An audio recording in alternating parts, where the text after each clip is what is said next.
meeting. Welcome, everyone. We'll get things going. I guess I don't have to yell if I have this. Thanks, everyone, for making the time to attend the YAU Human Rights Speaker Series panel discussion. Part 1 today is the many faces of trauma, and then Part 2 tomorrow, for those who can come, is going to be hearing, helping, and healing. That'll take place tomorrow, same time, same place. My name is Jim Regimbal, and I'll be chairing our panel discussion today and tomorrow. I'd like to thank Steve, the president, YAU president in the back, and Deborah for organizing this. When I received the call, I don't even think he was finished the question, and I said, yes, let's do it. This is important. Let's get everyone on board. So we have 3 amazing guests with us today who will be going over Part 1, The Many Faces of Trauma. Jeff Dill, who's behind me on the screen, is with Firefighter Behavioral Health Alliance. We have Devin Bailey. If we can have Devin come on right up to the front, that would be great, with Emergency Medical Services, and Angus, Yukon government employee. Nicole Bringsley will be with us tomorrow. So Ian and Devin will be with us tomorrow, and Nicole. Nicole is a psychologist with Creative Works Psychological Services here in Whitehorse, so I'm excited about having her on board as well. I'll now introduce our panel guests, and then hopefully we will make time for some questions. What we'll do is Jeff Dill will make his presentation and some questions. And Jeff, are you able to stick it out for the whole session? Absolutely, sir. Fantastic. I knew you'd say that.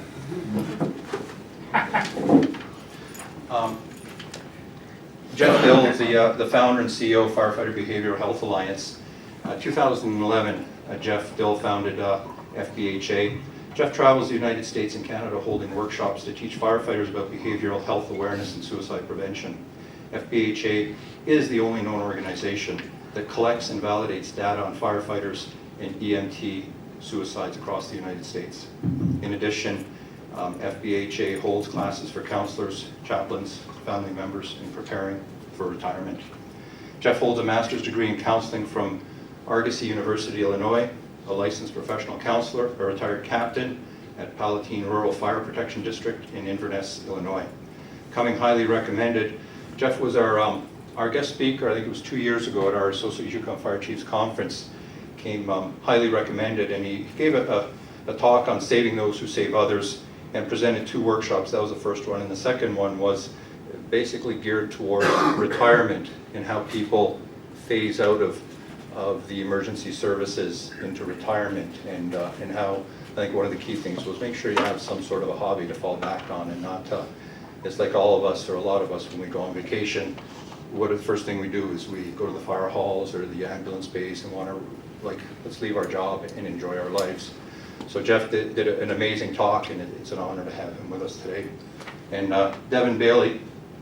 Devin started his career in EMS as a volunteer in Dawson City back in the mid-90s, and at that time he also worked as a wildland firefighter on an initial attack crew. In 2001 he moved to Whitehorse in order to pursue a full-time career with Yukon Emergency Medical Services as a primary care paramedic. In 2009 he returned to school and obtained his advanced care paramedic diploma, and currently works as a team lead for the medevac program. Throughout his 20-year career in EMS, Devin has witnessed the damage, post-traumatic stress, and the injury that it causes to several of his peers. Devin started recognizing warning signs in himself and decided to take an in-depth look at how he could continue to be effective in his profession without sacrificing his mental well-being, a task he continues to work at every day. And thanks very much, Devin, for being here. Devin's also been a vocal advocate for presumptive legislation in the Yukon, and works towards ensuring those who are affected by post-traumatic illness are supported as they work towards healing and recovery. He did ask me to cut this down to 20-year medic, Devin, period. But I think we would have missed a bit of what Devin's all about. Ian Angus, who I just got to meet him today, but we've been back and forth emailing on the phone. Originally from Waterford, Ontario, Ian has now been residing in the Yukon since 2013. Ian served in the Royal Canadian Artillery, 56th Field Artillery, 54th Battery, and then went on to serve in the United States Marine Corps with the 1st Battalion, 6th Marines, and the 23rd MEUSOC. What is that stand? USOC, Marine Expeditionary Unit Special Operations Team. Perfect. I would come up with something completely different. Following his military career, Ian became a structural firefighter and heavy rescue hazardous materials technician in Athens, Georgia. Just for the interpreter, can you read a little slower? Absolutely. Thank you. Do you want me to go back to the beginning? No, that's fine. Just slow down just a little bit. Okay. Ian returned to Canada Ian was diagnosed with post-traumatic stress injury and high-functioning depression in 2004. You'll notice throughout a lot of this, and on the pamphlet, it's got PTSD. We're really trying to get away from post-traumatic stress disorder and making it a post-traumatic stress injury. So I did want to leave the D on there, but we're, for obvious reasons, I think we should be moving to injury as opposed to keeping the D in there. Ian returned to Canada in 2005 with his now ex-wife and 3 children whom all live in Ontario. Ian works for the Yukon government in property management as a safety coordinator for facilities maintenance and regional services. Perfect timing. If you can mute your cell phones, that would be great. Or turn them off, that would be great.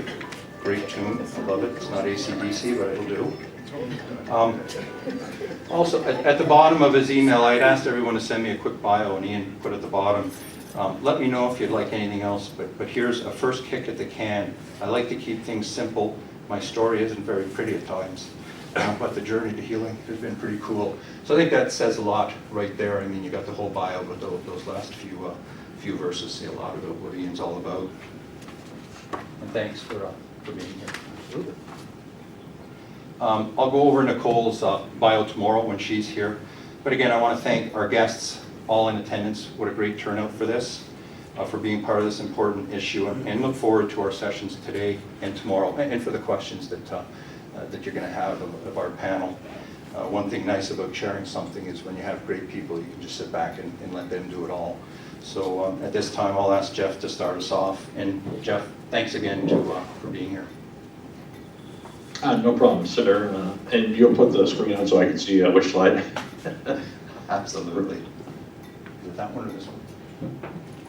Okay, we're going to split the screen, which is going to mean if we split the screen, it will be very small. Okay. If we minimize Jeff's lovely face, then everyone will see the full screen. So Okay, we may have to minimize your lovely face. Yeah, go ahead. I have a voice for radio. And in that case, just click that one there. Okay, we know how beautiful you are, but we got the, can you see that, Jeff? No, we need to probably turn the camera back around for him, so we can see what we see. Technology. Can you see that, Jeff? Jeff, can you see that at all? I think we lost him. No, he's still here. We just don't have volume. Okay, we just don't have volume. Oh, really? Yeah, so I will do this whole thing. Not. Split it. No, we need to, oh, here's what we'll do. Are you there, Jeff? Can you hear us now? I'm here. Okay, I'm going to go. I'm here. And then I'm going to maximize this. Let's see how we Okay, do. we're gonna see how this works. So just so everybody knows, we actually got this great system installed at 4:30 the day before yesterday. So, There are a few. You're doing a great job. yay! Yes. We're just working through a few things here, Jeff. Do you want to regale us with a song, Jim? No.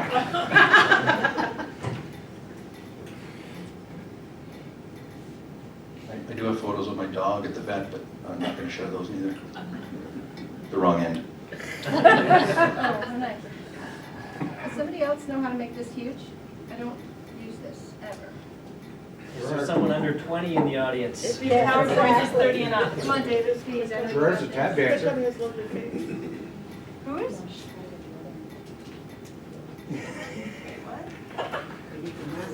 Yeah. We're just going to try and maximize it. We may have to go to Jeff a smaller screen with just being split.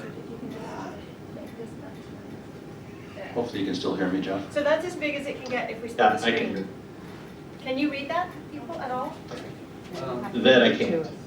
No, Jeff can't either. Jeff can't either. It's not. Seems if we make it a big screen, we lose you you all together, Jeff? This is, Steve, do you have any ideas here? I was gonna turn the lights down so You that. just read it? Yeah, that's a good idea. Can you just read it? Oh, wrong way. Wrong way.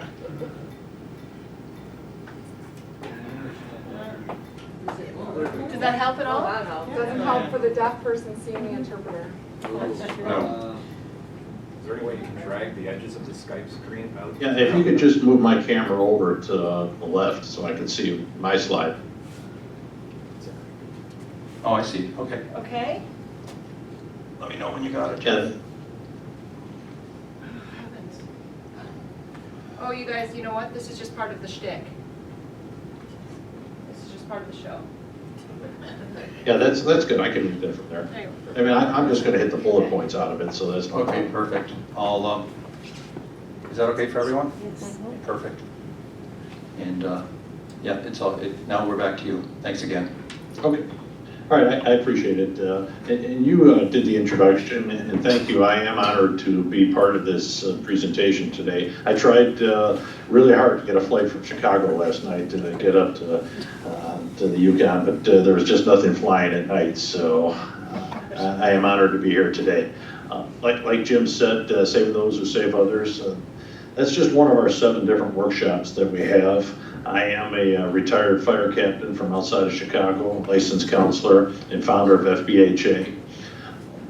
We, when I founded in 2011, we had 3 goals, and those were educational workshops, a scholarship program for children of fire and EMS suicides, as well as a weekend retreat for family survivors. So if you want to go to the next slide, Jim. Come on. Here we go. Is that the one? So as you can see there, like Jim mentioned, we are the only organization in the United States that tracks and validates firefighter and suicide reports. So what does that mean? Out of the 920 that we have validated in the United States and 35 up in Canada, plus we have about 22 national, because this is a global issue. In 2009, I first founded Counseling Services for Firefighters. I was doing workshops in Northern Illinois in regard to stress and anxiety and training chaplains and counselors. Since I am one, I have some great friends that are counselors, but they don't understand our culture, and it truly is different. Even as a volunteer, because I was a volunteer for 6 years before I career 20. So there is a cultural brainwashing is what we call it. And so this is a global issue, and I've been to Canada many, many times. And so the validation over the last 5 years, I have personally spoken to over 830 fire and EMS chiefs and heard their stories of how our brothers and sisters have taken their lives. And we use all this information. We've interviewed and spoken to over 10,000 firefighters and EMTs, and those that even have tried to take their lives, and by some blessing they were spared. And we've got that information and used that in our workshops as well. Because of this experience, like I said, we have now 7 different workshops, and one of our most important ones that's starting to really grow is for our families. You know, for them to understand why we act the way we do, plus the signs and symptoms they need to see in themselves as they have changed as being partners or married with first responders. Another workshop that's really starting to grow in popularity is the how to create a behavioral health program for your organizations. And there's 12 steps that we have found that they have to go in order for it to be successful. And this entails everything from educational workshops, creating peer support teams, as well as training fire academies and EMS academies, training officers on how to talk and feel comfortable in dealing with their personnel. And this, you know, we're not just talking suicide here. We're talking about, like Jim had said, PTSI, Because it's my belief that everyone who's been in this business has suffered or does suffer or will suffer from PTS. Because that's just the images that we carry for the rest of our lives and the way that we live about it and carry it home with our families and that reaction. And so those things need to be taught early on in our fire and our EMS academies. And we have to teach our organizations on how to find qualified counselors and train them, qualified chaplains, or go out into the communities if firefighters do not want to use the employee assistance programs. So this is all the training that we do. I told it up the other day. I was stuck in Phoenix doing a snowstorm in Chicago. We traveled this year 124,600 miles across the United States and Canada, and we have a long, long ways to go. Because like I said, this is a global issue. So next slide, Jim. All right, it's a little blurry here for me, but that's exactly, I think we went through that, how it started with CSI. So we can go to the next one, Jim. So I do want to make sure it's limited to 20 minutes because I could actually speak about 8 hours if we wanted to. Like I said, we talked about we can go to the next one. See how quick this is rapidly moving along? So as you see, there's a list of our workshops. Saving those who save others is probably our most demanding. We get about 90% of those because we never know who's about to get hit, which organization is about to get hit with a suicide of a fire or EMS. I have spoken to many chiefs who have called me and said, Jeff, what are we supposed to do? We lost an officer, we lost a firefighter. And I try to help them through those steps and walk through steps. But the key to what I believe in everything is educate, being proactive instead of reactive. And so saving those who save others really addresses how we can watch out for each other in the fire and EMS organizations. But not only that, by doing what we call an internal size up, meaning what's going on in our lives, either on the job or at home. And that is where that program takes us. It's a 2-hour or a 4-hour program. Then you can see the second one is our family edition. This has become very, very important in the fire service, is how to take care of our families as well. And not just leave them alone once they've lost a member, because not only did they lose their loved ones, but now the separation from the fire and EMS. And one of the issues that we always see is that the loss of a loved one who's a firefighter, EMS, and anyone who's unfortunately lost someone who's completed suicide, is that when we lose someone on a vehicle accident or a disease, tragic as it is, we understand it. But for those who lost someone to suicide, especially in the fire and EMS, it haunts them. It haunts them for a very, very long time. And so we need to make sure that they are taken care of, networking with other families so that they have someone who can really relate to their issues. And we found that to be an excellent healing process.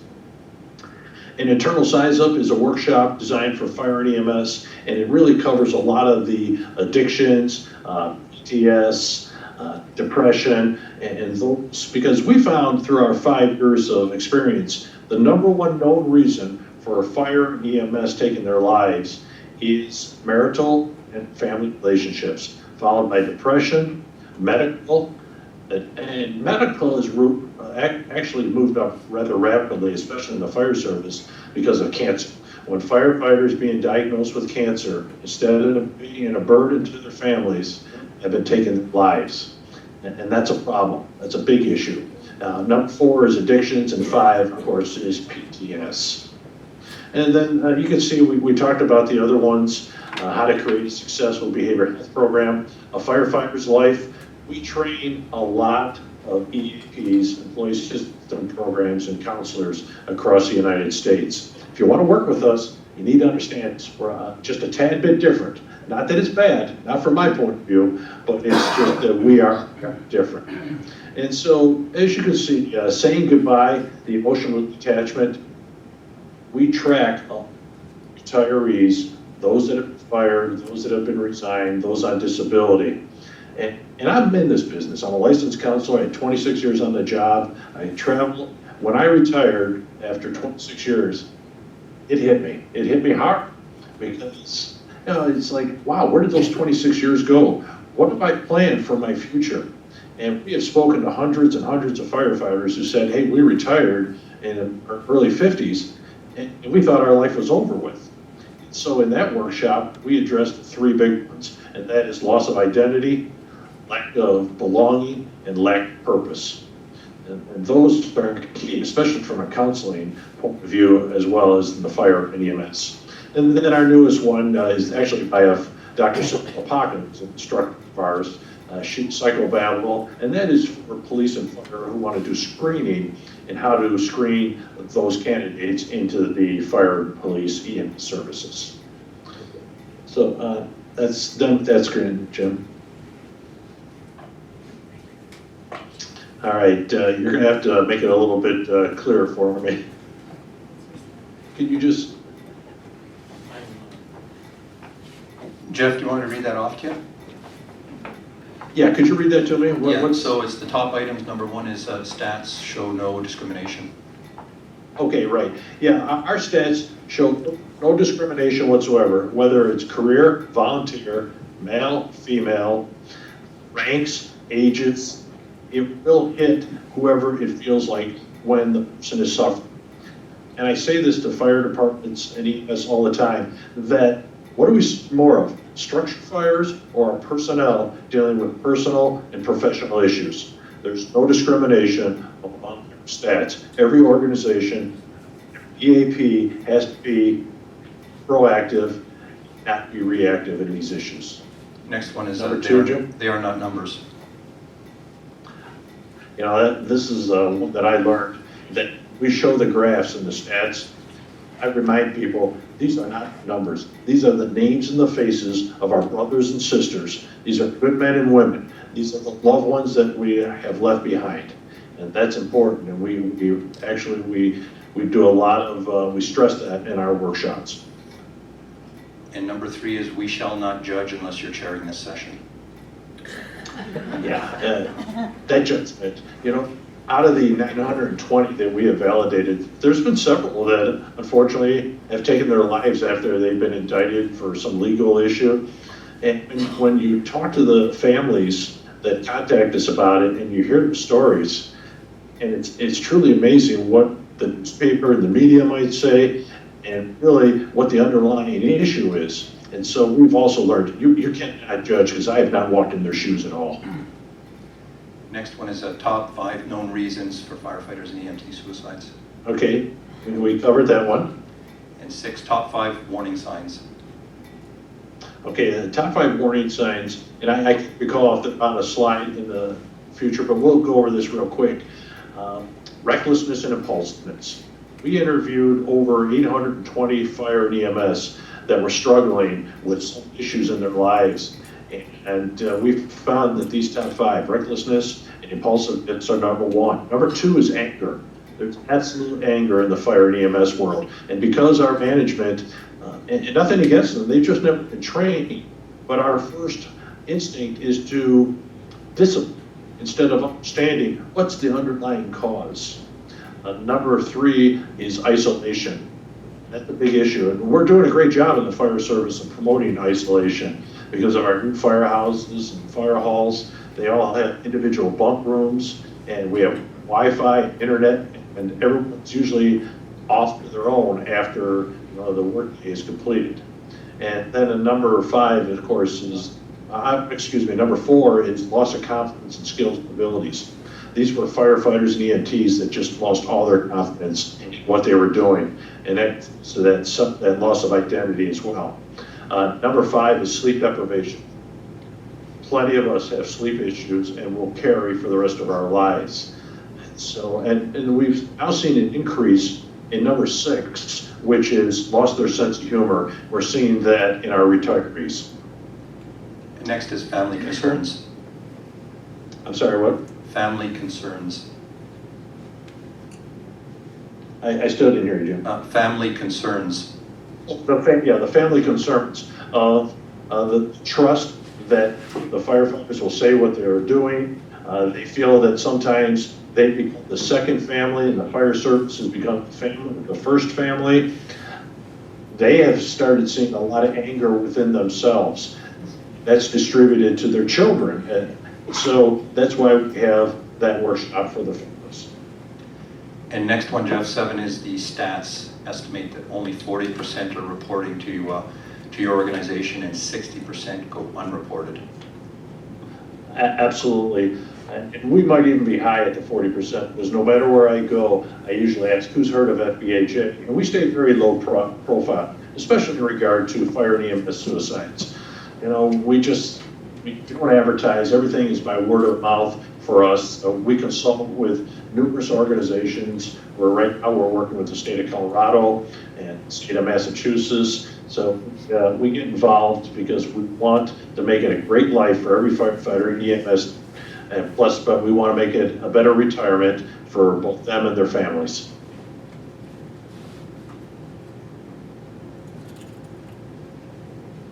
And as you can see, we sent you the stats, and even now these are outdated because I still have about 15, 16 more for 2016 I have to validate. And you can see the active versus retired. The retires to the left. Out of those 163 retirees, 36 of them took their lives within the first week of retirement. I mean, like I said, we're not preparing them at all how the adjustment will be. And then you can see the other numbers for resigned and fired, not disability. Ages, we actually just documented our earliest one, a 17-year-old. A lot of volunteer firefighters out there.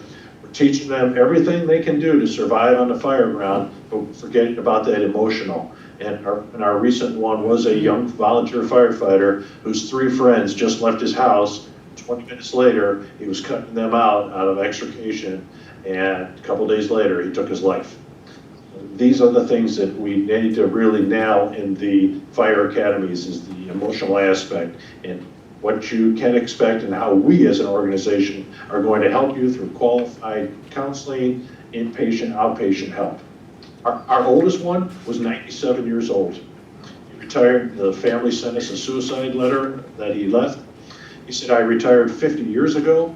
For 50 years, I carried all the horrific images. I hid the addictions. How my wife stayed with me, I don't know. But we buried her 3 days ago, and now it's my time to go. And he went out to the garage and hanged himself. So, I mean, these stories are horrific. Next one, Jim. As you can see, the methods. Firearms in the United States, and we see that as well globally, almost a 4-to-1 ratio. And you just look down some of those on that list, if you can read them or not, but there's some horrific. I mean, they're all terrible, but there's some horrific ones. There's immolation, setting itself on fire. Now, how much pain are you in that you have to light a match? We've had 5 of our brothers take their lives. And I believe the bottom one is dynamite. I've had one report of a firefighter holding a stick of dynamite in his mouth and lighting it. I mean, I just can't even understand the depth of either guilt or pain that they were going through. So, next one, Jim. And then, of course, you can see the years. And they're increasing, I believe, just because more and more people are knowing about FBHA. But I also believe that it's been a lot more stress and anxiety. And let's take a look in the fire world, especially EMS world. How about those things called mass shootings that we're seeing nowadays? Unfortunately, we just had one recent tragic one down in Orlando, who was at the Pulse nightclub that took his life earlier this week. So these things, huge traumas start to happen, and we need to be prepared. How are we going to help? How are we going to respond to our members?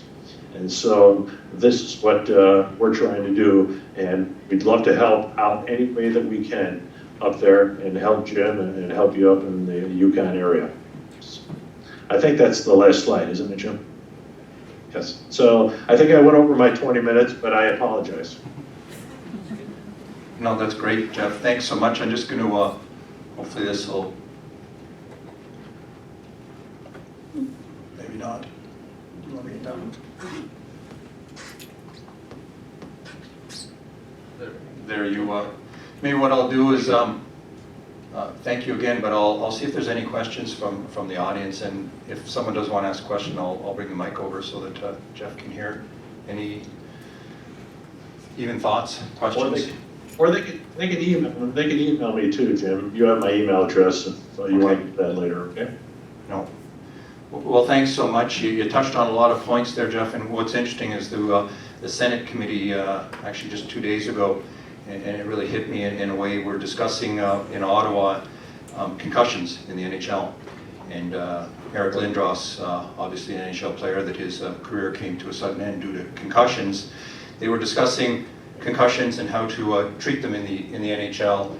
And I liked his comment, because as discussions went and it came to him, he said, I think we're losing the boat on this in the sense that if we're putting all our eggs in one basket in dealing with concussions in the NHL, a lot of NHL players don't even remember that they had a concussion because they've had so many. However, we've really got to get to the prevention and education.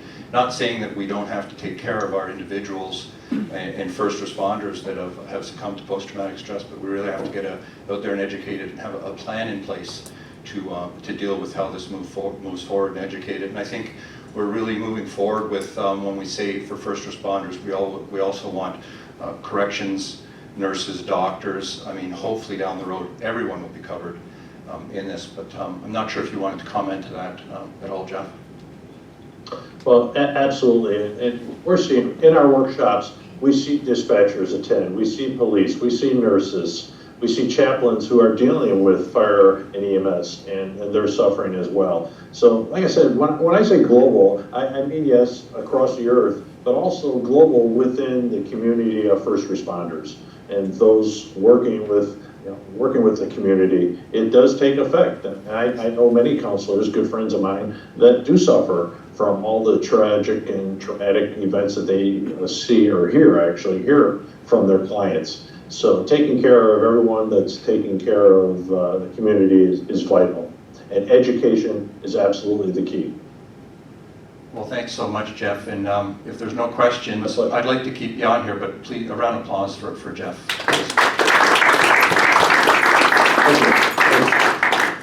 Thanks. And Jeff, maybe I'm going to move on to Ian and Angus here, and then if you want to interject at any time as well, Jeff, feel free to. Ian, are you good to go? I'm good to go. Okay, you got the mic there too. Okay. Well, I'm very, very happy that Jim asked me. Thank you very much for coming. PTS is something I've been dealing with for a long time. Development through the military, and then continuing that damage when I went into heavy rescue. I was with Athens-Clarke County Fire and Emergency Services as a professional firefighter, stepped away from structural firefighting and went into heavy rescue and hazardous materials work. I hung my badge up over a double infant fatality where I recovered both. And that was the end of my career. I couldn't take anymore. Led to a complete loss of my marriage. Had some other issues too. I won't get too deep into my story. It's not always a pretty one. But was addicted for a long period of time. Was drinking very heavily. Was angry all the time. I was just thinking a couple of days ago back to a summer many years ago now, but sitting on the porch when I got home from work and pulling out my bottle of choice beverage for the evening in a little glass that my grandfather had that he used to drink out of after